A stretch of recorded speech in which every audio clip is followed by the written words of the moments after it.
वालाइहि अजमईन अम्मा बाद। आज अल्हम्दुलिल्लाह हमारा 25वां पारा है। रब्बि यस्सिर वला तुअस्सिर वतम्मिम बिल खैर, रब्बि यस्सिर वला तुअस्सिर वतम्मिम बिल खैर, रब्बि ज़िदनी इल्मा, रब्बि ज़िदनी इल्मा, रब्बना।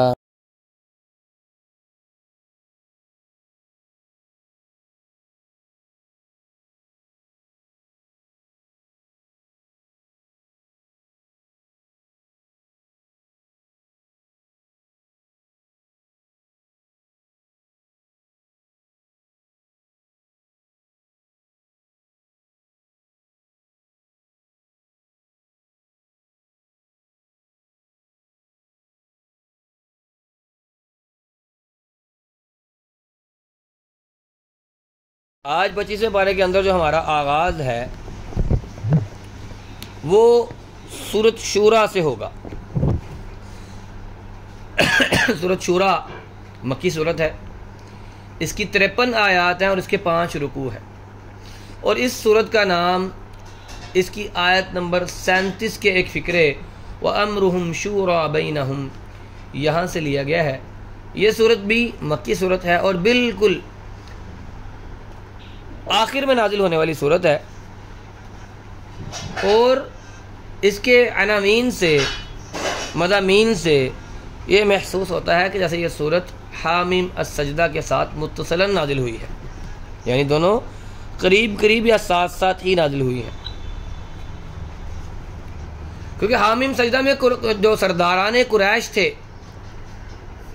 उन्हें जो अंधी और बहरी जो मुखालिफत कर रहे थे, तो इनकी अंधी बहरी मुखालिफत पर कारी ज़रबे लगाई गई थी ताकि इन लोगों को, मक्के वालों की जो नामाकूलियत थी और जो फजूल किस्म की मुखालिफत थी, इसके बारे में लोगों को उनके दावे की हक़ानियत का पता चलता और उसकी संजीदगी का पता चलता। और इस तंबीह के बाद इस सूरत में तफ़हीम का हक़ अदा कर दिया गया है। अगर किसी अक़ल और शऊर और हिदायत को कबूल करने की ज़रा सी भी सलाहियत इंसान के अंदर हो, किसी बंदे के अंदर, तो इसके लिए यह सूरत हक़ को कबूल करने के लिए काफ़ी है। अगर वो कोई बंदा हिदायत हासिल करना चाहता है और वो सूरत शूरा को पढ़ता है, इसका तर्जुमा और तफसीर पढ़ता है, तो हक़ उसके सामने पूरे तमतराक के साथ वाज़ेह हो जाएगा। इस सूरत का मरकज़ी मज़मून तौहीद ही है और इसके तहत अल्लाह ने क़यामत के बारे में बताया है और उससे डराया है। और इसलिए कि तौहीद की असल अहमियत उस वक्त सामने आती है जब इस बात पर ईमान हो कि इंसाफ का एक दिन लाजमी आने वाला है और उस दिन हर शख्स को अल्लाह वाहिद क़हार के सामने पेश होना पड़ेगा। लेकिन किसी की मजाल नहीं होगी कि इसकी पकड़ से किसी को बचा सके या ख़ुद बच सके, या अल्लाह के हुक्म के बग़ैर उसके सामने ज़ुबान ही खोल सके। ये किसी की मजाल नहीं होगी। फिर इसके बाद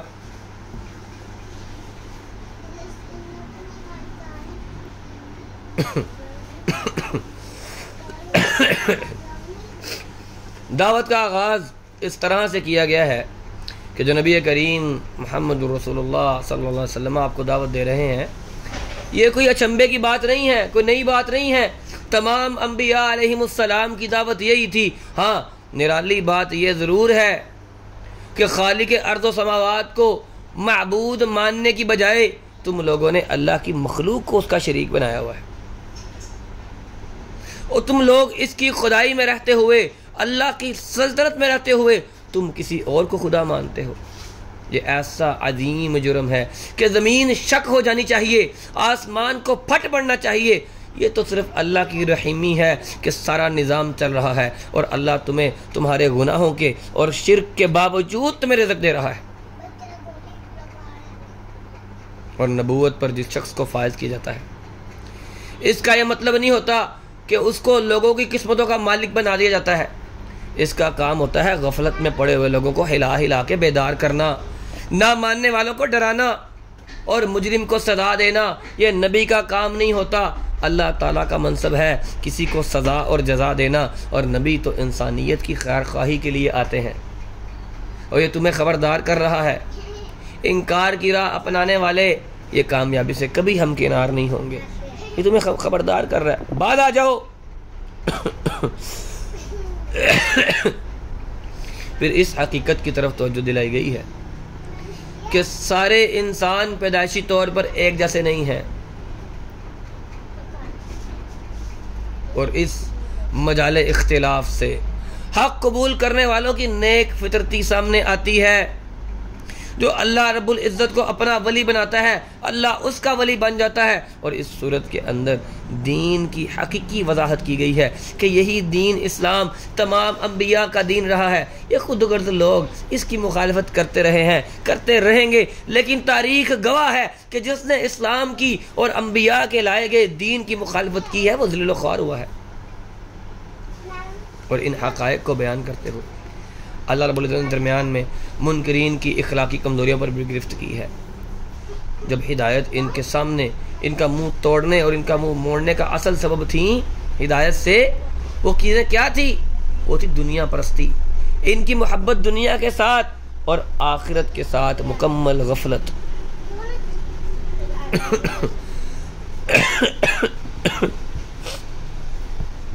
आज का पारा तो बस अल्लाह अल्लाह करके पूरा होगा। अच्छा जी। फिर इस सूरत के अंदर तौहीद और रिसालत के दलाइल बयान किए गए हैं और बताया गया है कि नबी करीम सल्लल्लाहु अलैहि वसल्लम का अपनी ज़िंदगी के इब्तदाई 40 साल का जो अरसा है वो किताब के तसव्वुर से बिल्कुल खाली है। ईमान के मोबाइल, ईमान के जो मसाइल हैं, जो मुबाहिस हैं, उससे कतई तौर पर नाआशना है। और फिर यकायक इन चीज़ों को दुनिया के सामने ले आना, ये अल्लाह के रसूल की नबूवत का मज़हर है कि अगर ये नबी ना होते तो ये तो उम्मी थे, इन्हें तो पढ़ना नहीं आता था। आप देख लें, पहली वही के अहवाल बयान करते हैं अल्लाह के रसूल, तो क्या बताते हैं कि जिब्रील अलैहिस्सलाम ने कहा पढ़, इकरा, तो मा अना बिकारी, मैं पढ़ा लिखा नहीं हूँ। फिर कहा पढ़, मैं पढ़ा लिखा नहीं हूँ। तो इन हक़ाइक़ को साबित करने के लिए साबिका अम्बिया की दावत को बुनियाद बनाया गया है। सैयदना आदम अलैहिस्सलाम और नूह अलैहिस्सलाम से लेकर तमाम अम्बिया ने इस दीन हनीफ की दावत दी, और उनको भी अल्लाह रब्बुल इज़्ज़त ने इसी तरह वही के ज़रिए तालीम दी जिस तरह आप पर कुरान को वही किया जा रहा है। और हक़ में इख्तिलाफ अम्बिया की तालीमात की वजह से हक़ में इख्तिलाफ नहीं आता। कुरान का तो नुज़ूल ही इख्तिलाफ मिटाने के लिए हुआ है। इन ग्रोहों ने अपनी बरतरी को बरकरार रखने के लिए ये फ़िरके बनाए हैं। और फिर बाद एतराज़ात का भी जवाब दिया गया है, उन एतराज़ात का जो अल्लाह के रसूल सल्लल्लाहु अलैहि वसल्लम के मुखालिफिन की तरफ से किए गए थे। सूरत शुरू होती है पहली 2 आयात के अंदर 2 हरूफ मुक़त्तआत हैं, हामीम और आइन सीन क़ाफ। हरूफ मुक़त्तआत के बारे में बड़े दिनों से हम पढ़ रहे हैं, लेकिन वो एक वजाहत रह गई कि जो हमारे अक्सर दफ्तरों के अंदर और अक्सर जगह पर हमें हरूफ मुक़त्तआत लिखे हुए नज़र आते हैं, और लोग इनकी कोई ख़ास अहमियत समझते हैं, लोग इनकी कोई ख़ास फजीलत समझते हैं। इनकी ख़ास फजीलत यही है कि ये अरबों के लिए चैलेंज थे कि तुम लोग इसका तर्जुमा नहीं कर पाओगे। और इसकी ख़ास फजीलत ये है कि बाकी कुरान की आयत की तरह जब हम हा मीम भी पढ़ेंगे तो हा मीम पर भी हमें वही अजर मिलेगा जो आगे आइन सीन काफ के बाद कज़ालिका यूही इलैका व इलल्लज़ीना मिन क़ब्लिका अल्लाहुल अज़ीज़ुल हकीम। यानी इसका कुरान की आयत के होने की वजह से जो अजर है वही मिलना है। कोई इसका खुसूसी ताल्लुक़ किसी जादू टूने के साथ, नज़र बद के साथ, हसद के साथ या तावीज़ात के साथ नहीं है। तो ये जो हमने बरकत के लिए लगाए होते हैं ना कुरानी जो किताब होते हैं और उसमें हरूफ़ मुक़त्तआत लिखे हुए होते हैं, तो इसका कोई मतलब और मानी नहीं है। चार कुल तो लिखे समझ आते हैं कि चलें कुरान की मुकम्मल सूरतें हैं और बामानी अल्फाज हैं और आयतुल कुर्सी भी समझ लिखी हुई समझ आती है। और इसी तरह सुब्हानल्लाह या अल्हम्दुलिल्लाह या अल्लाहु अकबर लिखा हुआ भी अच्छा लगता है या माशाअल्लाह और ला कुव्वता इल्ला बिल्लाह, ये भी दुरुस्त है। लेकिन एक बात याद रखें, कुरानी आयात दीवारों को सिर्फ मुज़य्यन करने के लिए नहीं उतरी। कुरानी आयात उतरी हैं इंसान को इंसान बनाने के लिए और उस रास्ते पर चलाने के लिए जो रास्ता अल्लाह रब्बुल इज़्ज़त का रास्ता है। और जिस रास्ते पर चलाने के लिए हम भटके हुओं को चलाने के लिए उस रास्ते पर अल्लाह रब्बुल इज़्ज़त ने कुछ तकरीबन 1,24,000 पैगम्बर कमोवेश भेजे हैं।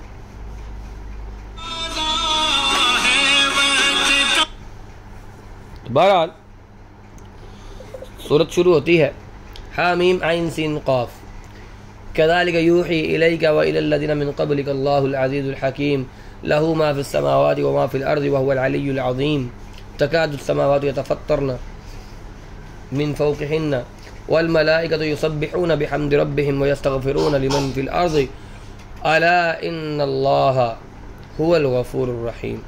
नबी करीम सल्लल्लाहु अलैहि वसल्लम को मुखातिब करके कहा जा रहा है कि अल्लाह के दीन और अल्लाह की तो तौहीद है, उस अल्लाह ने इस दीन तौहीद की वही आप पर की है। इसने पहले आने वाले रसूलों पर भी ये वही की थी और वही का तरीका भी वही है जो आपको की जा रही है। उसी तरह से पहले भी अंबिया को इसी तरह से वही की गई थी।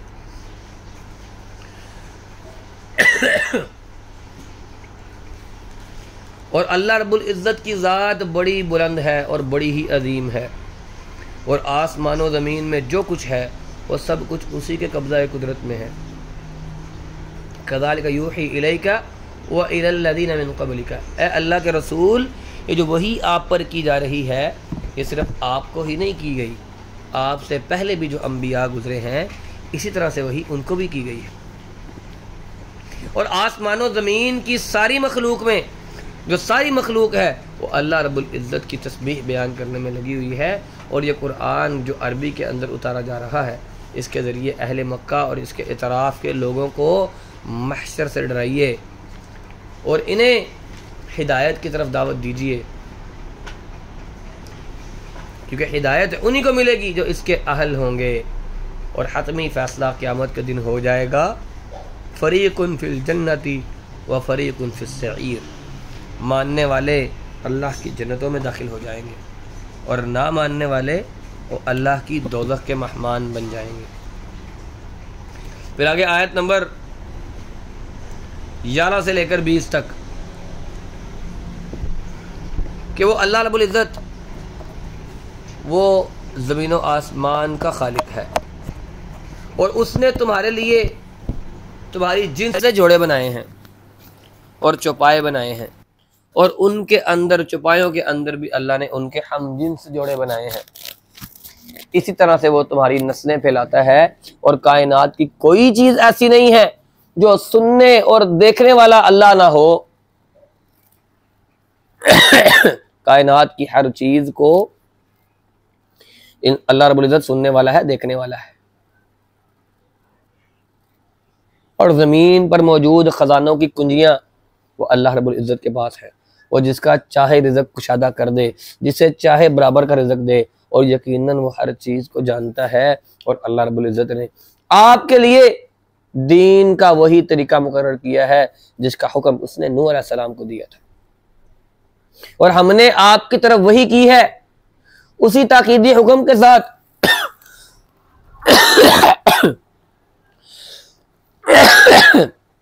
अल्लाह अकबर। जिस तरह हमने इब्राहीम और मूसा और ईसा को दिया था, और इस दीन को कायम रखो, इसमें मुतफर्रिक ना हो जाओ, और यही बात इन मुशरिकीन पर गिरा गुजरती है। जिस तरफ आप इन्हें बुला रहे हैं, इन पर यह गिरा गुजरता है, इनके लिए मुश्किल होती है। अल्लाह रब्बुल इज्जत जिसे चाहता है चुन लेता है। जो भी इसकी तरफ रुजू करेगा, अल्लाह उसकी सही तौर पर रहनुमाई कर देगा। और आसमान और ज़मीन का खालिक अल्लाह है, और इसकी खुदाई में कोई शरीक नहीं है। इस दीन तौहीद की तालीम तमाम अंबिया ने दी है, और शिरक और इख्तिलाफ का रास्ता लोगों ने खुद इख्तियार किया है। नबी करीम सल्लल्लाहु अलैहि वसल्लम ने भी इस्तकामत के साथ इस दीन के रास्ते पर चलने की तलकीन की है। और इस किताब का इनकार करने वालों से कह दें कि क़यामत ज़्यादा दूर नहीं है।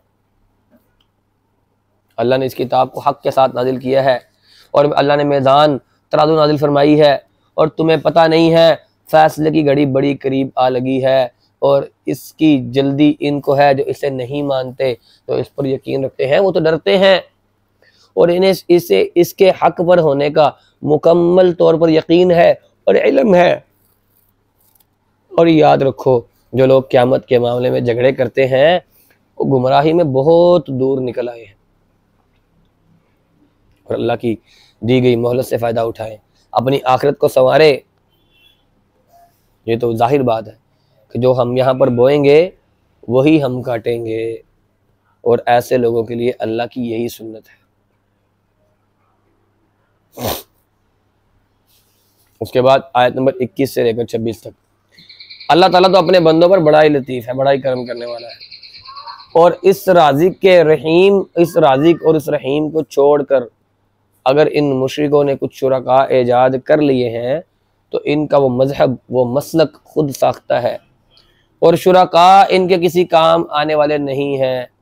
और इस दिन कामयाबी सिर्फ़ और सिर्फ अहले ईमान को होगी और अमल सालेह करने वालों को होगी, वरना कोई क़यामत के दिन कामयाब नहीं हो सकेगा।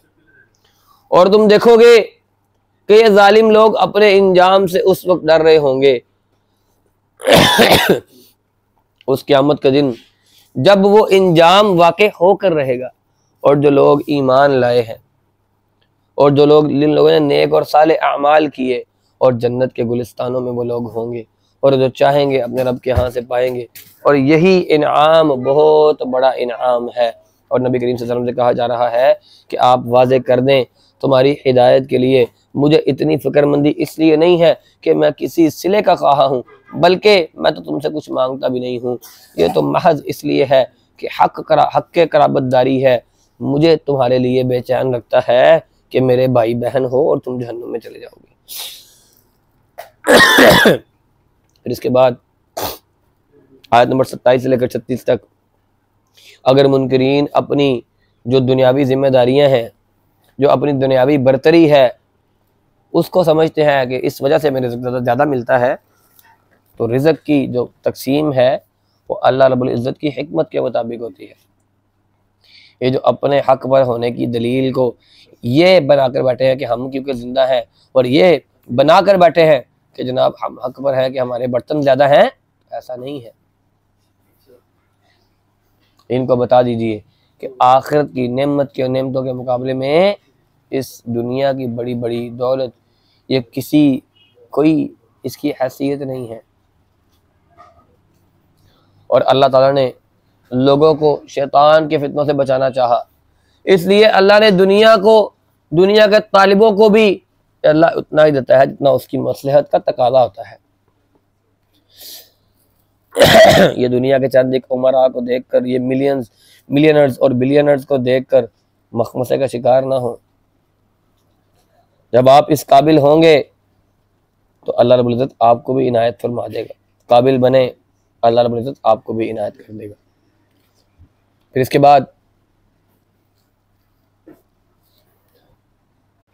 इसके बाद आयत नंबर 37 से लेकर 43 तक अल्लाह रब्बुल इज़्ज़त ने ईमान वालों की सिफ़ात की एक झलक बयान की है कि अहले ईमान उनकी हकीकी सिफ़ात को बयान करते हुए इन्हें चंद हिदायत की गई हैं जो मौजूदा और आने वाले जो पेश हालात होंगे इसमें इनकी रहनुमाई करेगी और इनकी जिम्मेदारियों को जो उन्होंने पूरा करना है तो उसके लिए उनकी मददगार साबित होंगी। वल्लज़ीना यज्तनिबूनल कबाइरल इस्मी वल फवाहिशा व इज़ा मा गज़िबू हुम यगफिरून, कि वो लोग कबीरा गुनाहों से और बेहयाई के कामों से बचते हैं और गुस्से के वक्त दरगुजर से काम लेते हैं और अपने रब के फरमान को कबूल करते हैं और नमाज की पाबंदी करते हैं। और इनका काम होता है आपस में जो मशवरा होता है उस मशवरे के साथ ये काम करते हैं और हम जो इन्हें दे रखा है हमने इन्हें इस पे से वो खर्च करते हैं। जब इन पर ज़्यादती हो तो वो बदला लेते हैं और बदला बुराई का बदला वापसी पर बुराई ही होती है। जो लोग मुआफ़ कर देते हैं और सुलह कर लेते हैं तो इनका अजर अल्लाह के ज़िम्मे है, लेकिन अल्लाह रब्बुल इज़्ज़त ज़ालिमों को पसंद नहीं करता। तो ये करीना है, इशारा है, ये दलील है इस बात की कि इस दौर में कुफ़ार की ज़्यादतियाँ बड़ी बढ़ गई थी और मुसलमान भी एक जमात और एक तंजीम की शक्ल इख्तियार कर रहे थे। तो इसलिए इनको यह हिदायत ज़रूरी थी कि इस नाजुक दौर के अंदर कोई गलत कदम ना उठा ले। फिर आगे आयत नंबर 44 से लेकर 53 तक सूरत के आखिर में अल्लाह रब्बुल इज़्ज़त ने मुखालिफिन को तंबीह की है कि वो कुफ़र तरक करके अपनी आकिबत संवार ले। ये ना हो कि फिर मोहलत नहीं मिलेगी, फिर मोहलत नहीं मिलनी। इंसान की तंग दिली की तरफ इशारा किया गया है कि हालात अच्छे हों तो इतराता है और अगर आमाल की पादाश में इसको कोई मुसीबत पेश आ जाए तो ये मायूस हो जाता है, नाशुक्रा बन जाता है। और अगर ये लोग अपने गुरूर की वजह से ये मुतालबा करते हैं कि अल्लाह इनके आमने सामने होकर बात करे तो उनको मालूम होना चाहिए कि अल्लाह ने अपने जिस बंदे से अल्लाह ने बात करनी है, जिससे अल्लाह बात करता है, सिर्फ वही के ज़रिए करता है और इसके वही के भी ख़ास तरीके होते हैं। ये मुमकिन नहीं है कि अल्लाह किसी बंदे से कलाम करे और वो वही के बगैर काम करे, या पर्दे के बगैर उससे कलाम करे, या फरिश्ते को भेजे। यही वही के 3 तरीके हैं। और फिर अल्लाह के हुक्म से जो अल्लाह जिस फरिश्ते को भेजता है और फरिश्ता अल्लाह के हुक्म से जो चाहे करे, और बेशक वो बड़ा ही बरतर है और बड़ा ही हिकमत वाला है। और इस तरह हमने आपकी तरफ अपने हुक्म से रूह को उतारा और बेशक आप सीधे रास्ते की तरफ रहनुमाई करते हैं। इन्नका लतहदी इला सिरातिम मुस्तकीम, ए रसूल आपका दर्जा बड़ा ग्रेट है, आप हिदायत की तरफ रहनुमाई करने वाले हैं, जिसकी और वो अल्लाह, उस अल्लाह के रास्ते की हिदायत जिसकी मलकियत में, जो अल्लाह रब्बुल इज़्ज़त की मलकियत में है, वो सब कुछ जो अल्लाह रब्बुल इज़्ज़त की इस ज़मीन पर है, जो ज़मीन के अंदर है, जो आसमान में है, जो आसमानों के अंदर है। और तुम आगाह रहो कि ये सब काम जो है ये अल्लाह ही की तरफ लौटते हैं। कोई काम ऐसा नहीं है जिसका बदला तुम्हें किसी और ने देना है। अगली सूरत है सूरत ज़ुखरुफ, मक्की सूरत है और इसमें 89 आयात हैं और 7 रुकू हैं। सूरत का नाम और इसका जो मरकज़ी मज़मून है, तो सूरत का नाम इसकी 35 नंबर आयत के फ़िक्रे व ज़ुखरुफा से लिया गया है और जिसके मानी है कि वो सूरत जिसमें ज़ुखरुफ का लफ्ज़ आया है। इस वजाहत इंशाल्लाह आगे जाके करेंगे।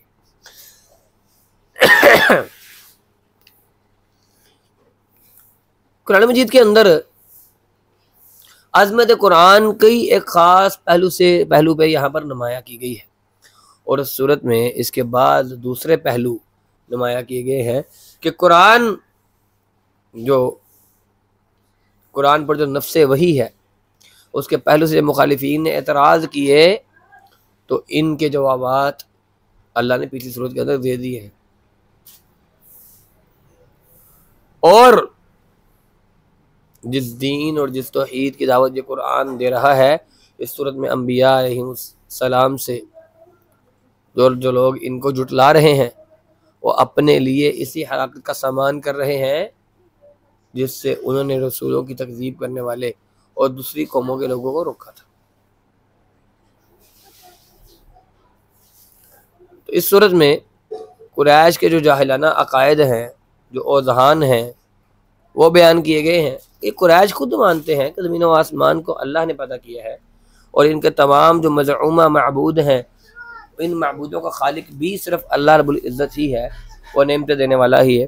फिर भी ये लोग शिरक पर इसरार किए जा रहे हैं और अल्लाह के बाद बंदों को इसकी, अल्लाह जो है वो अपने बाद बंदों को उसकी औलाद करार देता है कि ये मखलूक अल्लाह की ऐसी है कि अल्लाह के मुकाबले में अल्लाह रब्बुल इज़्ज़त की मखलूक को ही खुदाई का दर्जा दे देती है। और दलील इनके पास क्या है? दलील इनके पास सिर्फ ये है कि हमारे बुज़ुर्ग ऐसे करते थे, हमारे बड़े ऐसे करते थे, और ये शिरक पर चलते ही चले आ रहे हैं, चलते ही चले आ रहे हैं। और वो बेटियां जिनके लिए ये अपने आप को जिनके लिए शर्मिंदगी महसूस करते हैं कि हमारे घर बेटी पैदा होगी तो लोग क्या कहेंगे, और अपने इलाह के लिए ये खुद राब्ता करते हैं और क्या कहते हैं कि हमारे इलाह की फ़ोटो इस कापी पर छाप दें।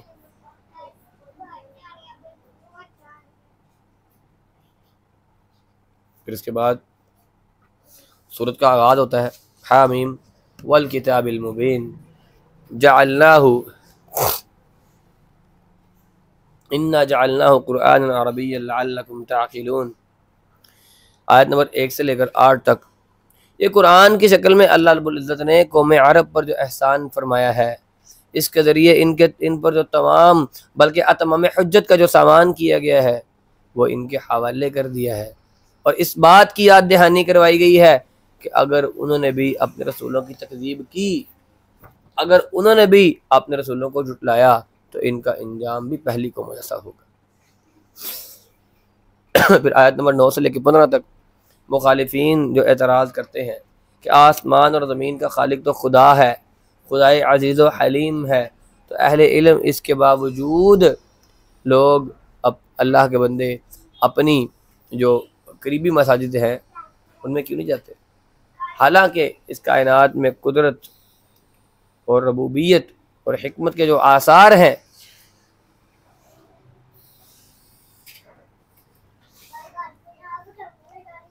और ये लोग अल्लाह रब्बुल इज़्ज़त का शरीक बनाते हैं। वो सिर्फ़ और सिर्फ अल्लाह की तौहीद और क़यामत पर गवाह है। जैसे तमाम इंसानों के जोड़े जोड़े बनाए और फिर अल्लाह रब्बुल इज़्ज़त ने तुम्हारे लिए कश्तियाँ बनाई और जानवर बनाए जिस पर तुम सवारी करते हो ताकि तुम इनको पुश्त पर लाड़ लो।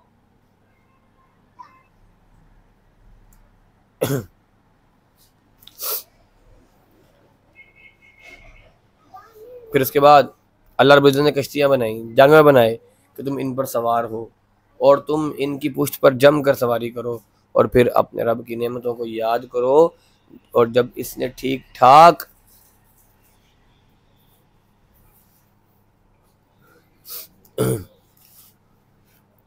वो ज़ात पाक जिसने इसे हमारे ताबे कर दिया है, वरना हम तो इसको काबू करने की ताकत नहीं रखते थे। हम कश्तियों को काबू कर सकते हैं, हम जानवरों को काबू कर सकते हैं, हम ऊँट पर सवारी उसकी मर्जी के बगैर कर सकते हैं नहीं कर सकते। अल्लाह रब्बुल इज़्ज़त ने उसे इंसान को ये कुव्वत दी है कि वो बात को देखे, बात को समझे और लोगों को इसकी हिदायत की तरफ बुलाए।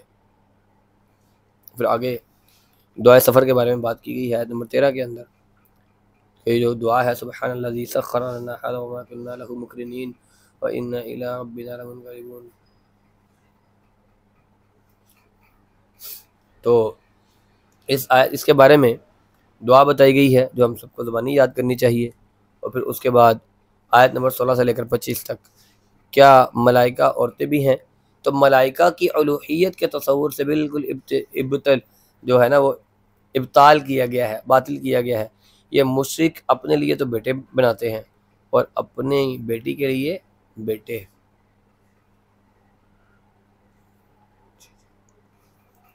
और फिर जब फरिश्तों की तख्लीक की गई तो ये उस वक्त मौजूद नहीं थे, जो इन्हें बाद में पता चला कि फरिश्ते किस चीज़ के साथ पैदा हुए हैं और फरिश्ते क्या औरतें हैं या नहीं हैं। इनके पास सिर्फ दलील ये है कि आबाओ अजदाद की अंधी तकलीद के सिवा और कुछ भी नहीं है। हालांकि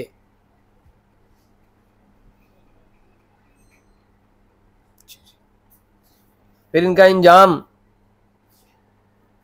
आयत नंबर 26 से लेकर 45 तक अल्लाह रब्बुल इज़्ज़त ने यहाँ पर मुशरिकीन का इंजाम बताया है, इनके झूठे दावे, इनके बातिल दावे, उनके बारे में इनका इंजाम बताया है कि ये मुकद्दिबीन, ये सरकशी का असल सबब जो है ये झूठे दावे और बातिल दलीलें हैं। मसलन शिरक के लिए इनकी दलील ये थी कि आज हमारे माँ बाप जिंदा होते तो ऐसे ऐसे करते।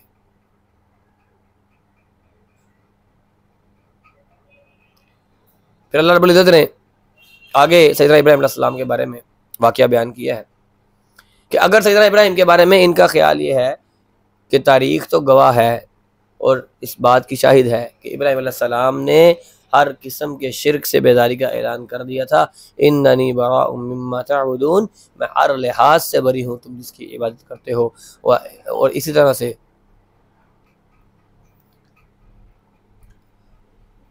जो सैयदना इस्माइल थे उन्हें लाकर मक्का में बसाते हैं और इनमें कोई मुशरिक नहीं था। जहाँ इनका ये दावा झूठा है वहाँ इनका शिरक भी झूठा है। फिर आगे आयत नंबर 46 से लेकर 79 तक मुशरिकीन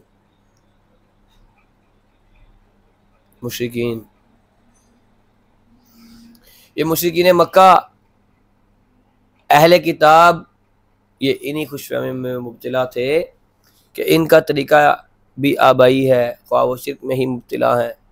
मगर इस ज़मन में यहाँ मूसा अलैहिस्सलाम की वलादत का हवाला दिया गया है और ये बताया जा रहा है कि उन्होंने भी एक एक करके अल्लाह की इबादत का हुक्म दिया और इस ज़मन के ऊपर अल्लाह रब्बुल इज़्ज़त के रसूल मोहम्मद करीम सल्लल्लाहु अलैहि वसल्लम के पास जो वही आई और उन्होंने जो वही अपने आवाम को सुनाई और फिर अल्लाह रब्बुल इज़्ज़त ने उन्हें उनकी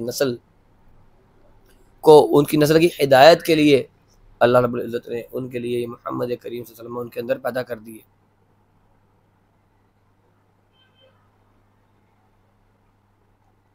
अब देखें कि सैयदना मूसा अलैहिस्सलाम की भी दावत जो थी वो तौहीद की दावत थी। ईसा अलैहिस्सलाम का हवाला दिया तो तौहीद के साथ दिया और उन सब अम्बिया ने क्या कहा था, इन्नल्लाह हुवा रब्बी व रब्बुकुम फरब्बुका फ़अबुदूहु हाज़ा सिरातुम मुस्तक़ीम। कि सैयदना मूसा ने अपनी रिसालत के हक़ में फ़िरऔन और उसके साथियों को एक से बढ़ के एक निशानियाँ दिखाई और इनके जो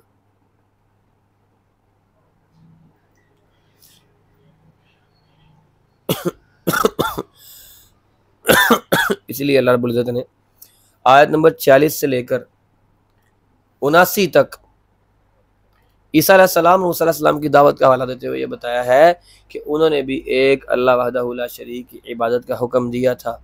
क्या कहा था, इन्नल्लाह हुवा रब्बी व रब्बुकुम फ़अबुदूहु हाज़ा सिरातुम मुस्तक़ीम।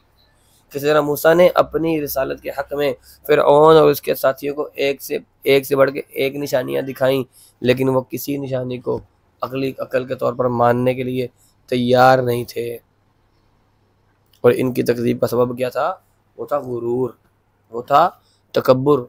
और सैयदना ईसा का कुरान में ज़िक्र तो काफिर लोग जो है,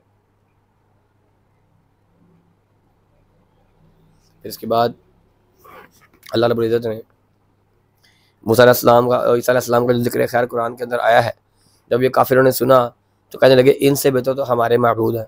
गोया इनके ख्याल में कुरान सैयदना ईसा अलैहिस्सलाम को एक माबूद होने की हैसियत पेश कर रहा है, ऐसा नहीं है। वो इन्हें अपना बंदा और नेक बंदा बनाने की कोशिश कर रहा है। फिर इसके बाद जब इन लोगों ने हक की खिलाफ वर्जी की तो फिर क्या होगा, फिर उसका ये मतलब होगा कि इन्हें अपने नतीजे की परवाह नहीं है और इनका नतीजा इन्हें गलत ही मिलेगा।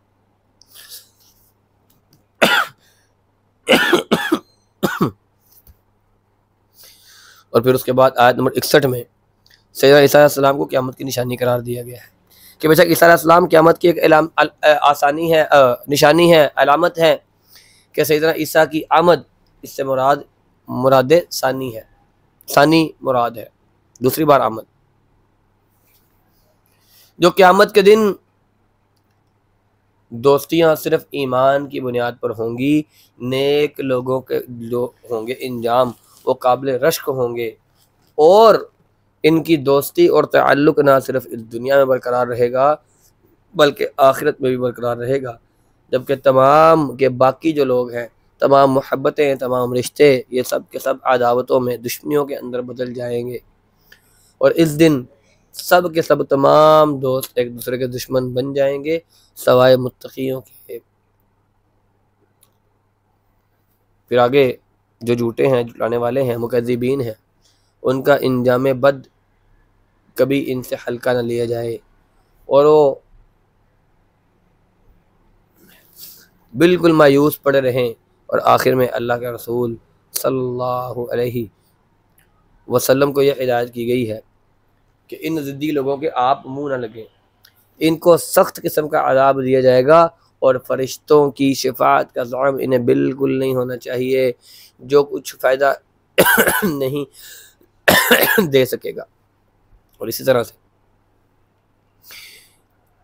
जो अल्लाह के रसूल हैं, इन काफिरों को उनके इस कौल की भी खबर नहीं है जिसमें उन्होंने कहा कि ऐ मेरे रब, यकीनन ये लोग ईमान नहीं लाएंगे, लिहाजा आप इनसे दरगुजर कीजिए और इन्हें दिखलाइए, इन्हें खिलाइए और चंद चीज़ें जो है वो इंशाअल्लाह अज़ीज़ हम मज़ीद इसके अंदर लाएंगे। लेकिन अभी जो है ना गले में दर्द बहुत ज़्यादा शुरू हो गई है, मज़ीद बोलना बहुत मुश्किल है। तो आगे है सूरत दुखान। तो हम ऐसा कर लेते हैं, अफ्तार के बाद मैं ज़रा कवा शवा पी लूँगा, थोड़ी तबीयत बेटर हो जाएगी। तो अफ्तार या इशा के बाद, या तो इशा के बाद फ़ौरन तकरीबन कोई 9 बजे, यानी तरावी जब हो जाए 9 से 10 क्लास रख लें, या फिर 10 से 11, तो उस वक्त हम सूरत दुखान पढ़ेंगे। मज़ीद गला जो है ना इस वक्त बोलने की इजाज़त बिल्कुल भी नहीं दे रहा, गला छिल गया है और गले मुंह से खांसी कर कर के और गला जो है वो गला भी खुश्क हो गया है और मुंह भी।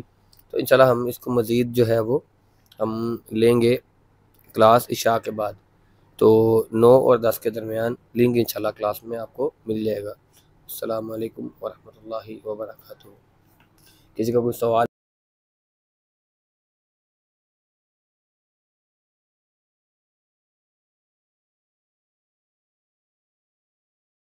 हमारा 25वां पारा चल रहा था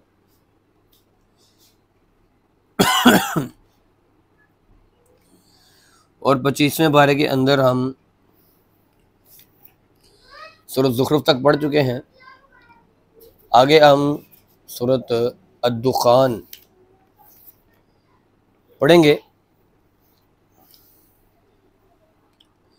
सूरत दुखान मक्की सूरत है और दुखान अरबी के अंदर धुएं को कहते हैं। इस सूरत में 59 आयात हैं और 3 रुकू हैं। और इस सूरत का नाम आयत नंबर 10 के एक फ़िक्रे से यौम तअतिस समाउ बिदुखानिम मुबीन, इस लफ्ज़ दुखान से इस सूरत का नाम माखुद है। और ये वो सूरत है कि जिसके अंदर धुएं का जिक्र हुआ है, जो क़यामत के दिन, जो क़यामत कायम होने से पहले धुआं जो एक निकलेगा। पिछली सूरत के अंदर दावत तौहीद और इसके दलाइल वो उस सूरत का नुमायां पहलू थे, और इस सूरत में ज़्यादातर जो मामला है वो डराने के साथ है, इंज़ार के साथ है, और कुरान मजीद और अल्लाह के रसूल की रिसालत का इस्बात है। और इस पहलू से इस सूरत का ताल्लुक़ है कि कुरान के मुनकरीन को इस इंजाम की खबर दी जा रही है कि वो दुनिया में भी यकीनी है और आखिरत में भी उनका बुरा इंजाम यकीनी है। और तारीख़ की जो गवाही है वो भी यही है कि जो लोग अल्लाह की किताब को, जो अल्लाह ने उतारी होती है, या अल्लाह रब्बुल इज़्ज़त की तरफ से भेजे गए अम्बिया की बात को नहीं मानते या उनके डराए पर नहीं डरते, तो ऐसे लोगों का हशर बुरा होता है। और इस सूरत में कुफ़ारे मक्का को यह तंबीह की गई है कि कुरान की अज़मत और इसके नुज़ूल की जो अल्लाह ने इसकी जो बरकत है उसको जिक्र फरमाया है कि तुम इसे बला समझते हो, लेकिन ये बला नहीं है, ये एक बाबरकत चीज़ है। और इस गलत फहमी से बाहर निकल आओ कि तुम लड़के कभी भी अल्लाह के रसूल से जीत सकते हो। अल्लाह का फैसला और बैसत नबवी और ये नुज़ूल कुरान कोई बेहंगम फैसला नहीं है कि फजूल में ही हो गया है। अल्लाह रब्बुल इज़्ज़त के फैसले बड़े ही महकम होते हैं। और फिर कहत आया, नबी करीम सल्लल्लाहु अलैहि वसल्लम की दुआ पर आया, आपकी ख्वाहिश पर आया कि शायद ये लोग अल्लाह की तरफ रुजू कर लें। ये भी बताया गया है कि ये लोग ऐसे कच्चे भी नहीं हैं कि महज एक कहत से मुतासिर होकर इस्लाम कबूल कर लें। जब इन्हें अपने नबी करीम अपने सामने, अपनी आंखों के सामने नबी करीम सल्लल्लाहु अलैहि वसल्लम की जो एक शफाफ ज़िंदगी है ये उससे भी मुतासिर नहीं होते, तो एक कहत से इनका क्या बिगड़ जाएगा, एक कहत से ये कैसे नरम हो जाएंगे। और इसी सिलसिले के अंदर अल्लाह ने फ़िरौन का और उसकी कौम का हवाला दिया है कि कई बार इस किस्म की आजमाइशों से दो चार हुए, उन्हीं तरह की आजमाइशों से जिस तरह की आजमाइशों से कुरैश मक्का दो चार हुए हैं, मगर वो भी अपनी जिद से, अपनी हट धर्मी से बाज नहीं आए। और उसके बाद आखिरत की जो दलाइल हैं, उसके मौजू पर जो दलाइल दिए गए हैं, दो दलाइल दिए गए हैं। एक ये कि अकीदे का इनकार इंसान के लिए हमेशा उसे इखलाक के लिए तबाह कन रहा है, और दूसरा ये कि कायनात किसी खलंडरे का खेल नहीं है, बल्कि ये कायनात अल्लाह रब्बुल इज़्ज़त के हकीमाना निज़ाम का एक हिस्सा है। और ये काफिर कहते हैं कि मौत के बाद उठना, अगर अकीदा ये दुरुस्त है तो फिर लाओ हमारे आबा व अजदाद को उठा कर ले आओ। तो उसका जवाब ये दिया गया है कि यह काम हर एक के मुतालबे पर किए जाने वाला कुछ छोटा सा काम नहीं है। अल्लाह रब्बुल इज़्ज़त ने इस काम के लिए मौत के बाद जो ज़िंदगी है, अल्लाह रब्बुल इज़्ज़त ने इस काम के लिए इसका एक वक्त मुकर्रर कर रखा है। उस वक्त की फ़िक्र करो। और अल्लाह की अदालत का जिक्र करते हुए बताया है कि नेक लोग वहाँ जन्नतों में हुरुन ऐन के साथ ऐशो इशरत की ज़िंदगी बसर करेंगे, और जब जो मुजरिम होंगे वो सख्त अजाब का निशाना बनाए जाएंगे।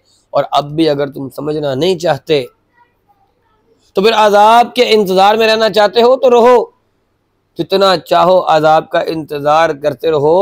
अल्लाह रब्बुल इज़्ज़त का अजाब उस वक्त ही आएगा जो अल्लाह ने उसके लिए वक्त मुकर्रर कर दिया है। फिर आयत नंबर 1 से लेकर 16 तक सूरत शुरू होती है, बिस्मिल्लाहिर्रहमानिर्रहीम, हामीम वल किताबिल मुबीन, इन्ना अंज़लनाहु फी लैलतिन मुबारकतिन इन्ना कुन्ना मुंज़िरीन। ये कुरान मजीद की जो अज़मत है, इसकी जो शान और शौकत है, इसका वजह नुज़ूल जिक्र किया गया है, इसका एहतमाम नुज़ूल जिक्र किया गया है कि ये अल्लाह रब्बुल इज़्ज़त ने इस खुली किताब को, इस वाज़ेह तरीन किताब को एक मुबारक रात के अंदर नाजिल किया है। और वो मुबारक रात कौन सी है? वो रात लैलतुल क़द्र की रात है। और लैलतुल क़द्र की रात के बारे में आजकल तो हमारा मौजू यही है कि लैलतुल क़द्र खैरुम मिन अल्फ शहर, कि लैलतुल क़द्र तो वो रात है जो 1000 महीनों की इबादत से बेहतर है। और इस रात में अल्लाह रब्बुल इज़्ज़त कहते हैं, फ़ीहा युफ़रक़ु कुल्लु अम्रिन हकीम अम्रम मिन इंदिना इन्ना कुन्ना मुरसिलीन, कि इस रात में अल्लाह के हुक्म से तमाम उमूर और तमाम उमूर मसलहत की तकसीम होती है। और नुज़ूल कुरान का मकसद असल में गफलत में पड़े हुए लोगों को ख्वाबे गफलत से बेदार करना है। जो लोग अल्लाह के रसूल की सदाकत के लिए ये शर्त रखते हैं कि हमें अजाब पहले दिखाएं, तो इनको ये तंबीह की गई है कि अजाब लेने के बाद ईमान लाना नाफे नहीं होता। जब अजाब सर पे आ जाए तो फिर ईमान लाने का कोई फ़ायदा नहीं होता। ये जो अल्लाह ने तुम्हें मोहलत दी हुई है, इसका हरगिज़ हरगिज़ ये मतलब नहीं है कि अल्लाह के अजाब महज धमकी होते हैं। अल्लाह की पकड़ चाहे दुनिया में हो चाहे आखिरत में हो, बड़ी सख्त होती है। फिर आगे आयत नंबर 17 से लेकर 33 तक, मुनकरीन की जो इबरत के लिए फ़िरऔन और फ़िरऔन की कौम की मिसाल देते हुए उनका इंजाम बताया गया है कि सैयदना मूसा अलैहिस्सलाम ने इनको बड़ा डराया था, लेकिन वो अपने माल और अपने गुरूर के अंदर मुब्तला रहे और आखिर में अतमाम हुज्जत गुजर गई, मोहलत अल्लाह की गुजर गई और अल्लाह रब्बुल इज़्ज़त ने इन्हें तबाह बर्बाद कर दिया। ये फ़िरऔन ही था, ये भी अजाब के इंतजार में था। जब पानी में डूबा तो कहता है मैं ईमान लाता हूं मूसा और हारून के रब पर। उसी वक्त उसका ये ईमान लाना उसके किसी काम नहीं आया। तफासीर में आता है कि फरिश्ते ने उसके मुंह में मिट्टी को डाल दिया कि अब बस, अब नहीं। तो इसलिए अल्लाह रब्बुल इज़्ज़त की लाठी की जो पकड़ होती है उसके इंतजार में नहीं रहना चाहिए, उससे पहले पहले अमल करना चाहिए। जब हुज्जत गुजर गई तो अल्लाह रब्बुल इज़्ज़त ने मोहलत गुजरने के बाद इन्हें तबाह बर्बाद कर दिया। इनके तमाम मुल्क पर, तमाम माल पर दूसरे लोग काबिज हो गए और बनी इसराइल जो इनकी गुलामी के शिकंजे में सिसक रहे थे वो गुलामी से छूट कर एक अलग कौम बन गए। और ये तारीख का बड़ा ही दर्दनाक और इबरतनाक बाब है और तज़किरा किन अल्फाज में किया गया है, वकम तरकू मिन जन्नातिन व उयून व ज़ुरूइन व मकामिन करीम व ज़ुरूइन व मकामिन करीम कज़ालिका औरसनाहा कौमन आखिरीन। कि कितने ही बागात और चश्मे छोड़ के वो लोग चले गए, वो खेतियां, वो शानदार महल्लात, वो शान व शौकत, वो राहत, वो ऐशो इशरत जिसमें वो रह रहे थे। और इसी तरह इन सब का इंजाम हुआ और हमने इनका वारिस दूसरी कौमों को बना दिया। ना तो इन पर आसमान रोया, ना जमीन इन पर फूटी और ना ही उन्हें जरा सी भी मोहलत मिली। और जो मुनकरीन आखिरत जो है, यहाँ पर अल्लाह ने उनके चंद उखरवी मनाजिर को बयान किया है आयत नंबर 34 से लेकर 59 तक कि ये कदीम और जदीद मुनकरीन, ये कुफ्फार की बगावत का जो असल सबब है कि ये लोग दुनिया की ज़िंदगी के बाद किसी और ज़िंदगी का तसव्वुर ही नहीं पालते। ये मानते ही नहीं है कि दुनिया की ज़िंदगी के बाद कोई ज़िंदगी और भी है। इसके लिए इन्हें आखिरत का डर और आखिरत का डरावा इन्हें एक मजाक मालूम होता है और इनकी तंबीह के लिए जजा और सज़ा के जो अकली और तारीखी दलाइल की तरफ इशारा है और इस अमर की तफसील बयान की गई है कि आखिरत से बेपरवाह होकर ये ज़िंदगी गुजारने वालों को और आखिरत पे ईमान रखते हुए ज़िंदगी बसर करने वालों के साथ अल्लाह का मामला एक जैसा नहीं होगा। दोनों के साथ मामला अलग अलग होगा और जो बिल्कुल इंसाफ पर मबनी होगा और अहले कुफर अपनी नाशुक्रियों की सज़ा भुगतेंगे और ज़क़ूम की जो दरख्त है उससे इनकी तवाज़ो की जाएगी, इनकी दावतें की जाएंगी। ये आखिरत को ना मानने वाले, दोबारा ना उठने को मानने वाले ये ज़क़ूम को किस तरह खाएंगे? ये तो उसे निगल भी नहीं सकेंगे। फिर इन पर लानत और फटकार होगी और जबकि अहले ईमान अपनी नेकियों का पूरा पूरा बदला पाएंगे। इन्नल मुत्तकीन फी मकामिन अमीन, कि बेशक डरने वाले सुख और चैन की जगह में होंगे, बागों और चश्मों में होंगे, बारीक और मोटे रेशम के लिबास पहने हुए आमने सामने बैठे हुए होंगे। ये इनकी बड़ी शान होगी और हमने इन्हें बड़ी बड़ी आंखों वाली हूरें, हम इनके साथ उनकी शादियां कर देंगे। वहां इत्मीनान के साथ ये हर फल को जो फल तलब करेंगे वहां खाएंगे और वहां मौत का जायका ये कभी नहीं चखेंगे। जो एक बार मौत आ गई वो मौत बस इन्हें आखिरी बार आएगी, उसके बाद जब ये उठाए जाएंगे तो मौत का जायका फिर कभी नहीं चखेंगे। और आखिर में इस अज़ीमुल शान एहसान और उसके एक ख़ास पहलू की तरफ इशारा है कि अल्लाह रब्बुल इज़्ज़त ने कुरान के मतन को अरबी में नाजिल करके अल्लाह ने कुरैश पर और अहले अरब पर एहसान फरमाया, क्योंकि इस कुरान के जो अव्वलीन मुखातिब थे वो कुरैश थे और उनकी ज़ुबान के अंदर इसको उतारने का जो मकसद था वो यही था कि तुम्हारी ज़ुबान के अंदर ये कुरान नाजिल किया जा रहा है ताकि तुम इसे आसानी के साथ समझ सको। यहाँ पर दावत का एक पहलू समझ भी आता है कि जब आप दावत दें तो अहले इलाका, अहले जमात और जो लोग जिनको आप दावत दे रहे हैं उनकी ज़ुबान और उनके मामलात को देखने के बाद शुरू करें, ताकि आप एक दावत दीन देने वालों की एक ऐसी एक ग्रोह तैयार कर सकें, एक टीम तैयार कर सकें जो बाद में आपसे सीख कर आगे दुनिया के अंदर फैले।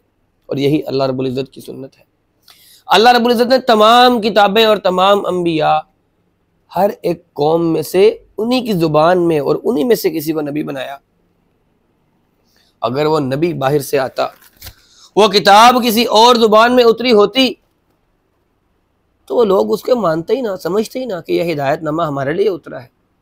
इसलिए इंस्ट्रक्शन बुक और हिदायतनामा जब उतरता है, आप देख लें हम कितने ही पढ़े लिखे हों, हमारी फ्रिज के साथ जो इंस्ट्रक्शन बुक आती है वो इंग्लिश में होती है और हमने कभी उसको खोल कर देखा भी नहीं है। जहाँ डब्बा रखते हैं, जहाँ वारंटी कार्ड रखते हैं, वहाँ उसको भी निकाल कर रख देते हैं कि इतनी बड़ी बुक है, इसको पढ़ के मैंने क्या करना है, मुझे पता है ये स्विच लगाऊंगा फ्रिज चल जाएगी। और अगर उसी बुक के अंदर उर्दू के अंदर लिखा हुआ ज़रूरी तंबीहात, इस्तेमाल का तरीका, तो लाजमी तौर पर एक बार नज़र खोल कर देख लिया जाएगा कि हाँ मैं देख लूँ क्या है। इसीलिए अल्लाह रब्बुल इज़्ज़त ने इंसानी फितरत के ऐन मुताबिक अंबिया को उनकी ज़ुबानों के अंदर, उनके इलाकों में से, उन्हीं में से एक नबी को बनाकर भेजा। हमेशा से एक बंदे को नबी बनाकर भेजा। फिर बात करते हैं नूर मिन नूरिल्लाह की। अगर वो बंदा, वो अब्द उन्हीं में से ना होता, उन्हीं के दरमियान उसने जिंदगी ना गुजारी होती, अल्लाह के रसूल को 40 साल तक की उम्र में लोगों के दरमियान रहते हुए उन लोगों का एतमाद इतना था कि जब कोहे सफा पर अल्लाह के रसूल चढ़े और ये कहा कि अगर मैं कहूं कि मेरे पीछे एक इस पहाड़ के पीछे एक कौम, एक लश्कर तुम पर हमला करने के लिए आ रहा है तो क्या करोगे? ने कहा मोहम्मद करीम, हम आपको सच्चा मानते हुए अपनी जंग की तैयारी करेंगे। फरमाया क़ूलू ला इलाहा इल्लल्लाह तुफ़्लिहू। बस यहीं से वो बिगड़ गए। और बिगड़ने का जो असल रोला था वो यही था कि तुम तो नूर मिन नूरिल्लाह नहीं हो, तुम तो हमारे दरमियान रहे हो, हमारी बकरियां तुमने चराई हैं, हमारे दरमियान रहती एक खातून से तुमने निकाह किया है, हमारे दरमियान तुम्हारा बाप दादा रहा है, तुम्हारे बाप को, तुम्हारी माँ को हम जानते हैं, और तुम कहते हो कि तुम अल्लाह के नबी हो, अल्लाह के रसूल हो, अल्लाह ने तुम पर वही उतारी है, जिब्रील तुम पर कुरान लेके उतरा है, ये कैसे हो सकता है? और आज हम क्या कहते हैं, हमारी जिद ये है कि अल्लाह के रसूल तो सिराजुम मुनीर थे, वो तो इंसान हो ही नहीं सकते थे। कुफ्फारे मक्का का ईमान न लाना, वो इस बात को मौजूद बहस बनाते थे कि आप तो हम जैसे इंसान हैं, और आज हमारे लिए सबसे अहम मौजूद बहस ये है कि आप इंसान नहीं थे। नबूवत मिलना इंसानी जिंदगी की, इंसान होने के नाते इंसानियत की मेराज है कि अल्लाह रब्बुल इज़्ज़त ने अंबिया को भेजा इंसानों में से। इससे बड़ी फजीलत नौइये इंसानी के लिए कोई और हो ही नहीं सकती, और हम अंबिया से वो फजीलत छीनने की कोशिश करते हैं और दलील कुरान से लेते हैं, जो कुरान खुद उनके बारे में कहता है कि ये इंसान है। इसी बात का ही तो झगड़ा था तमाम कौमों का। अगर ये कौमें इन्हें फरिश्ता मानती तो झगड़ती किस बात पर? फिर उन्हें झगड़ने की जरूरत ही नहीं थी। अगर वो फरिश्ता ही मान लेती तो फिर झगड़ा किस बात का था? झगड़ा ही तो असल में इस बात का था कि वो उन्हें इंसान समझते थे। बहरहाल मौजू की तरफ वापस आते हैं। तो अल्लाह रब्बुल इज़्ज़त ने कुरान को कुरैश और अहले अरब की ज़ुबान के अंदर नाजिल फरमा के उन पर यह एहसान अजीम किया ताकि ये लोग इस कुरान को समझ सकें और फिर आगे निकल कर पूरी दुनिया के अंदर छा जाएं। और अल्लाह रब्बुल इज़्ज़त की मशीयत के मुताबिक आप देख लें कि अरब निकले, वो अल्लाह के रसूल के असहाब, वो अल्लाह के रसूल के शागिर्द, वो फिर निकले और निकलने के बाद पूरी दुनिया के अंदर छा गए। अरबो आजम पर हुकूमतें की, कैसरो किसरा के महल्लात पर कब्जा अल्लाह ने मुसलमानों को दे दिया। उनकी सल्तनतें अल्लाह ने बखेर दी।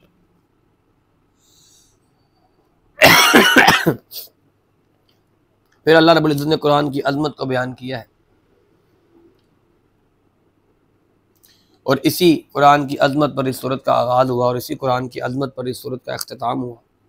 और कुरैश को ये तंबीह भी कर दी गई कि इस नेमत उज़्मा की कदर करो और अज़ाब से बच जाओ। आगे सूरत जासिया शुरू होती है। सूरत जासिया मक्की सूरत है, इसकी 37 आयात हैं, 4 रुकू हैं। और इस सूरत का नाम इस सूरत की आयत नंबर 28 से लिया गया है, व तरा कुल्ला उम्मतिन जासिया। और अंदाज़ा ये है कि यह सूरत भी सूरत दुखान के बाद करीबी ही ज़माने में नाजिल हुई है, क्योंकि दोनों सूरतों के मज़ामीन एक जैसे हैं।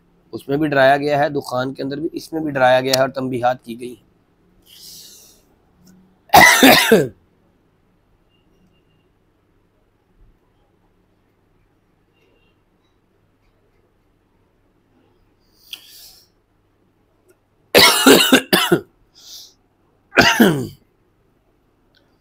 ये सूरत इस दौर की सूरतों में है जब कुफार, ये यहूद खुल्लम खुल्ला कुफार की जो पीठ थी उसको ठोंकने में लगे हुए थे। और यहूद को भी निहायत सख्त अल्फाज में ये तंबीह की गई है कि अल्लाह ने इनको इमामत के जिस मनसब पर फायज किया था, इनकी शामत आमाल की वजह से अल्लाह ने उसको ज़ाया कर दिया है। अब इनका मामला अल्लाह की अदालत में पेश होगा, वही उनका फैसला करेगा। और साथ ही मुसलमानों को तंबीह कर दी गई है कि जो रोशन शहरा तुम्हें दिखाई गई है ना, इस पर चलो। और ये जो दीनबाज हैं, ये कुफार, ये यहूद, इनसे होशियार हो जाओ। ये जोर लगा रहे हैं कि अपनी इजाद करदा बिदआत में तुम्हें मुब्तिला करके तुम्हें भी अल्लाह के इस रास्ते से दूर कर दें, क्योंकि इस रास्ते से खुद भी ये लोग महरूम होकर बैठे हुए हैं। अब ये चाहते हैं कि तुम्हें भी उससे दूर कर दें। और इस सूरत में तौहीद और आखिरत के दलाइल दिए गए हैं। मुनकिरीन के एतराज़ात का जायजा लिया गया है कि कायनात में तुम्हें जो कुछ नजर आ रहा है, ये दिन और रात का आना जाना, ये आसमान से रिज़्क़ का नाजिल होना, ये मुर्दा ज़मीन का बार बार जिंदा होना, ये हवाओं की गर्दिश, ये समंदरों की तस्खीर और इसमें पहाड़ों जितनी बड़ी कश्तियां, ये इन कश्तियों का चलना, ये सारी की सारी अल्लाह की कुदरत और उसकी वहदानियत की निशानियां हैं।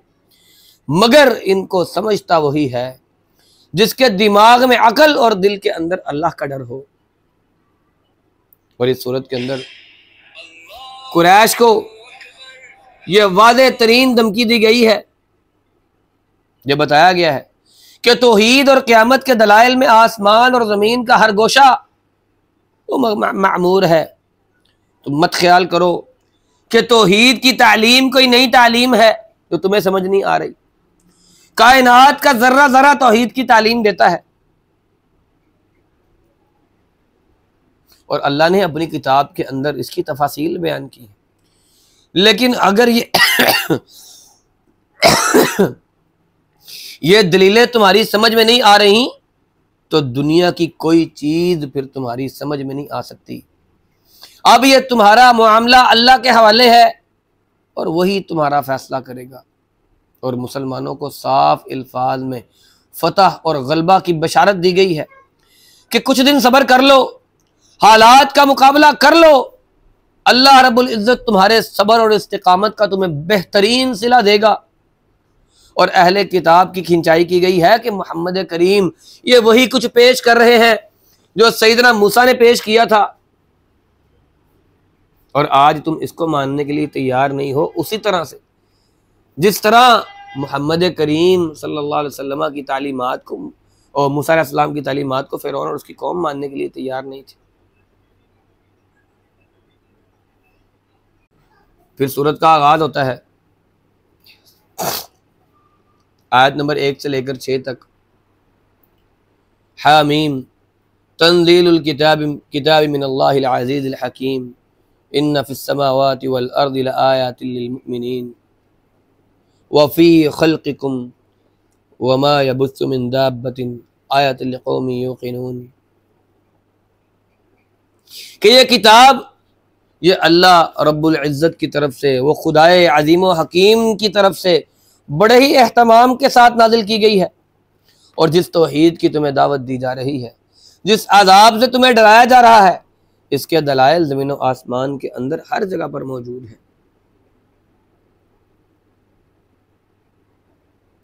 इंसान की तख्लीक, ये लैलो नहार की तरतीब, ये बारिश की तंजील, ये आसमान और ज़मीन और इसकी बरक़ात के ज़हूर, ये हवाओं की गर्दिश, और हर एक चीज़ के अंदर तौहीद की अल्लाह ने नहायत वाज़ेह निशानियाँ रखी हैं। शर्त यह है कि लोग इसको इस नज़र से देखें और इस पर ज़रा गौर करें, और अगर अब भी ये गौर नहीं करेंगे कुरान के नुज़ूल के बाद भी इस पर गौर नहीं करेंगे, इसको नहीं समझेंगे, तो फिर इसके बाद कौन सी बात को समझेंगे, किस बात को मानेंगे? फ़बिअय्यि हदीसिन बअदल्लाहि व आयातिही युमिनून, कि अल्लाह के बाद और उसकी निशानियों के बाद ये किस चीज़ को मानेंगे? फिर आयत नंबर 7 से लेकर 11 तक मुशरिकीन के सरदारों को, इनके चौधरियों को वईद की गई है, जिन्होंने झूठ मूठ एक मजहब गढ़कर उसे खड़ा किया। अब इसकी हिमायत में ऐसे अंधे और बहरे बन गए हैं कि अल्लाह का कलाम सुनने की भी रवादार नहीं है, और अगर अल्लाह का कलाम इन्हें सुनाया जाए तो ये अकड़ते हैं, मुंह मोड़ कर चल पड़ते हैं, और मुअस्सर बात को लोगों में फैलने से रोकते हैं, और हक का मजाक उड़ा के इसे लोगों के सामने हल्का करके पेश करते हैं। हालांकि ये अमर इनके लिए सख्त रुसवाई और अज़ाब जहन्नुम का बाइस है। फिर कोई चीज इनके काम नहीं आएगी, ना इनका माल, ना इनकी दौलत, ना इनके ये मज़ऊमा किस्म के शुरका और शुफा, ये क़यामत के दिन इन्हें दर्दनाक अजाब से रोक नहीं पाएंगे।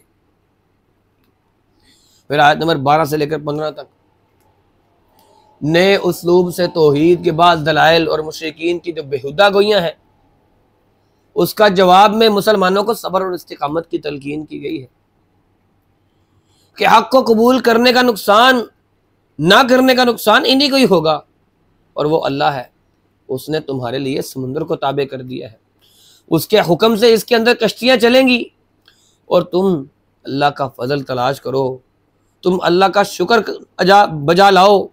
इसने अपनी तरफ से आसमान और ज़मीन की हर चीज़ को तुम्हारे लिए ताबे कर दिया है, और गौर करने वालों के लिए इसमें बड़ी निशानियाँ हैं। ऐ नबी, आप ईमान वालों से फरमा दीजिए कि इन लोगों से दरगुजर करें जो अल्लाह की तरफ से बुरे दिनों का ख्याल नहीं रखता, जिसे अल्लाह की तरफ से बुरे दिनों का अंदेशा नहीं है। इन्हें ज़रा बताएं कि अल्लाह रब्बुल इज़्ज़त की तरफ से अभी तो तुम्हारे लिए अल्लाह ने तुम्हें मोहलत दी हुई है। जब अल्लाह ने रस्सी खींच ली तो फिर क्या होगा? मन आमिला सालिहन फलिनफ्सिही व मन असाहा फअलैहा सुम्मा इला रब्बिकुम तुरजाऊन। तुमने नेकी करनी है तो अपने लिए करनी है, मोहम्मद करीम सल्लल्लाहु अलैहि वसल्लम पर को तुमने एहसान नहीं करना। व मन असाहा फअलैहा, और अगर तुमने अल्लाह और अल्लाह के रसूल के अहकामात को जुटलाना है तो वो भी तुमने अपने नफ्स के लिए करना है। मज़ा जन्नत का चखा तो तुम्हारा नफ्स चखेगा, मज़ा जहन्नुम का चखा तो दर्द तुम्हें ही होनी है, और फिर तुमने अपने रब के पास लौट कर जाना है। फिर रब के यहाँ तो इंसाफ के अलावा फिर और कुछ नहीं है। फिर आयत नंबर 16 से लेकर 20 तक बनी इसराइल के हाल पर अल्लाह ने इज़हार अफसोस किया है। इन्होंने अपने अल्लाह रब्बुल इज़्ज़त की तरफ से जो उतारे गए इनामात इलाही थे, उनकी नाकदरी की और बाहमी हसद और अदावत के बाइस दीन में इख्तिलाफ पैदा किया। फमख्तलफू इल्ला मिन बअदि मा जाअहुमुल इल्मु बग़यन बैनहुम, इनसे अल्लाह ने इमामत और शरीयत का हक इनसे एजाज छीन लिया और अल्लाह ने मुसलमानों को यह एजाज दे दिया और ऐलान करके मुसलमानों को बशारत सुना दी और बनी इसराइल के तरीकों से बचने की मुसलमानों को तलकीन कर दी कि इन मुशरिकीन, इन यहूद के कटजोड़ से तुम खौफजदा ना हो। अल्लाह की ताईद और नुसरत और हिमायत इन लोगों को हासिल होगी जो अल्लाह से डरने वाले हैं। सुम्मा जअलनाका अला शरीअतिन मिनल अम्रि फत्तबिअहा वला तत्तबि अहवा अल्लज़ीना ला यअलमून, कि फिर हमने आपको दीन की वाज़ेह शाहराह पर कायम कर दिया और आप इसी पर लगे रहे और जाहिलों की ख्वाहिशात की पैरवी में ना पड़े। फिर आगे आयत नंबर, पारे का आखिर है, आयत नंबर 21 से लेकर 37 तक। मुनकिरों और मोमिनों का अंजाम एक जैसा नहीं होगा। अगर आखिरत बपा ना हो तो मतलब ये हुआ कि हमने मुजरिमों और मोमिनों को एक जैसा बना के रखा हुआ है। हरगिज़ ऐसा नहीं है। ये आखिरत कायम होगी, मुजरिमों और मोमिनों को अलग अलग किया जाएगा और उस दिन इम्तियाजी सलूक होगा। मुजरिमों के साथ मामला अलग होगा, मोमिनों के साथ मामला अलग होगा। एक वो गिरोह है जिसने इस दुनिया के अंदर रहकर अपनी ख्वाहिशात नफसानी पर काबू पाकर अल्लाह के हुजूर सर तस्लीम खम किया, वो अल्लाह की जन्नतों के मेहमान जरूर बनेंगे। और दूसरा वो गिरोह है कि जिन्होंने इस दुनिया के अंदर रहकर अपनी ख्वाहिशात की पैरवियां की, अपनी कुर्सियों, अपनी गद्दियों और अपने आस्थानों के लिए अल्लाह के अहकामात को छोड़ दिया। क़यामत के दिन इनके साथ भी तो इंसाफ होगा। कैसा हो सकता है, कैसे हो सकता है कि एक गिरोह जो दुनिया के अंदर रहकर अल्लाह और अल्लाह के रसूल के अहकामात की पैरवी में अपनी ख्वाहिशात को छोड़ दे, और एक वो गिरोह जो उसने अपनी ख्वाहिशात के पीछे अल्लाह और अल्लाह के रसूल के अहकामात को छोड़ दिया, कल क़यामत के दिन इनके साथ इनका बदला एक जैसा हो, इनके साथ अल्लाह का ताल्लुक, अल्लाह का मामला क़यामत के रोज़ एक जैसा हो। एक जन्नत का दाई है, एक जन्नत का राही है, एक जहन्नुम का दाई और जहन्नुम का राही है। एक ने रहमान की जो बताई गई राह थी उसको अपनाया, एक इब्लीस लईन के रास्ते पर चला, तो क़यामत के दिन इसके साथ, इन दोनों ग्रोहों के साथ मामला एक जैसा होगा। ऐसा कैसे हो सकता है? ऐसा कैसे मुमकिन है कि जालिम और मजलूम एक ही इंजाम से दो चार किए जाएं? इसलिए हम इंसाफ की फराहमी के लिए रोज़े हशर ये ज़रूर बपा करेंगे और अकीदा आखिरत के इनकार की जो बड़ी जो इखलाकी जो जराइम है उसकी पेश ख़ैमा बनती है अकीदा आखिरत का इनकार करना।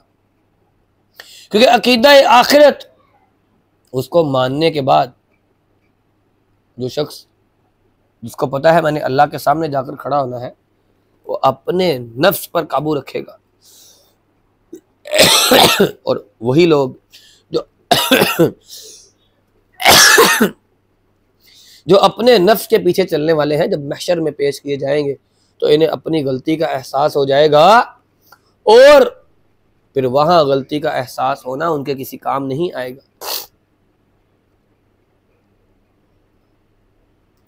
यहां पर अल्लाह के रसूल को पूछा गया है, अफरअयत मन इत्तखज़ इलाहहु हवाहु व अज़ल्लहु अल्लाहु अला इल्मिन व ख़तम अला समइही व क़ल्बिही व जअल अला बसरिही गिशावा, कि आपने भी इसे देखा है जो अपनी ख्वाहिशात को, अपने नफ्स को माबूद जिसने बना के रखा हुआ है, बावजूद इल्म के अल्लाह ने उसे गुमराह कर दिया है।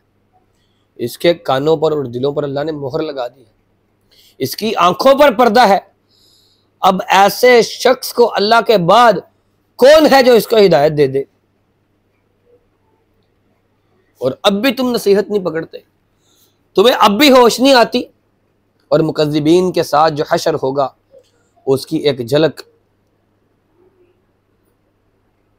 यहां बयान की गई है कि वह क़यामत का दिन इन जुटलाने वालों के लिए कितना सख्त होगा। वो जहन्नुम के अंदर इनकी मेहमान नवाजियां किस तरह की जाएंगी। और फिर आखिर में मज़मून तौहीद और तंज़ील कुरान का इयादा किया गया है कि तौहीद का जो मज़मून है इसको तो कायनात का हर एक ज़र्रा ज़र्रा इसको बयान कर रहा है, तुम्हें क्यों समझ नहीं आती। और ये कुरान का नुज़ूल ये अल्लाह के रसूल की कोई अपनी कोशिश नहीं है, ये अल्लाह के रसूल ने अपनी तरफ से घड़कर पेश नहीं किया, ये तो अल्लाह रब्बुल इज़्ज़त की तरफ से उतारा गया है जो बड़ा ही अजीज़ है और बड़ा ही हकीम है, वो गालिब है, वो हिकमत वाला है। और अल्लाह की तारीफ है जो कुछ भी जो चीज़ें दुनिया के अंदर हैं, जो आसमान के अंदर हैं, जो ज़मीन के अंदर हैं, और तमाम तर जहान का वो रब है, और तमाम तर बुजुर्गी और बड़ाई जो आसमानों में है, जो ज़मीन में है, वो उसी की है, और वो गालिब है, वो हिकमत वाला है। वलहुल किब्रियाउ फिस समावाति वल अर्ज़ि व हुवल अज़ीज़ुल हकीम, तमाम तर बड़ाइयाँ वो उसी के लिए हैं।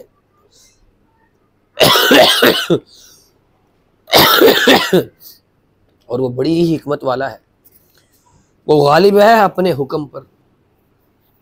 और जो शख्स ये समझता नहीं है, जो उसकी हिकमत गालिबा को मानता नहीं है, वो क़यामत के रोज़, वो पंजाबी का लफ्ज़ है ना, बड़ा ही खजल होगा। और फिर आखिरत में अपनी सारी खजल ख्वारी के बाद वो अल्लाह की जहन्नुम के अंदर डाल दिया जाएगा।